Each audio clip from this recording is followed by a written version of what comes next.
अखन अपने सब सुन रहल छी भावना रिकॉर्डिंग स्टूडियो की शानदार प्रस्तुति। शादी करबोगे मम्मी शादी करबोगे, शादी करबोगे मम्मी शादी करबोगे, हम तो आही लगन में आए बेर शादी करबोगे, हम तो आही लगन में आए बेर शादी करबोगे, शादी करबोगे मम्मी शादी करबोगे, शादी करबोगे मम्मी शादी करबोगे, हम तो आही लगन में आए बेर शादी करबोगे, हम तो आही लगन में आए बेर शादी करबोगे।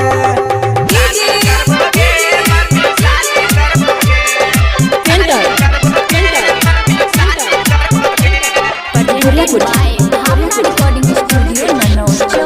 हाँ हाँ दहेज लेबैयो पापा फोर व्हीलर लेबैयो, हाँ दहेज लेबैयो पापा फोर व्हीलर लेबैयो, हम तो आही लगन में आए बेर शादी करबियो, हम तो आही लगन में आए बेर शादी करबियो।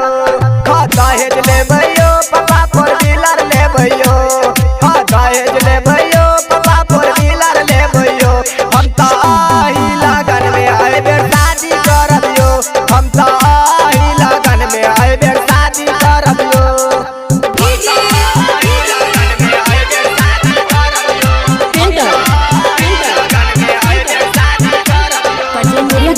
भावना रिकॉर्डिंग स्टूडियो मनोजो। हे के जहर खेबोगे मम्मी माहुर खेबोगे, हाँ जहर खेबोगे मम्मी माहुर खेबोगे, हमरा नए करबी शादी लक भाग देबोगे, हमरा नए करबी शादी लक भाग देबोगे, हाँ जहर खेबोगे मम्मी माहुर खेबोगे, हाँ जहर खेबोगे मम्मी माहुर खेबोगे, हमरा नए करबी शादी लक भाग देबोगे, हमरा नए करबी शादी लक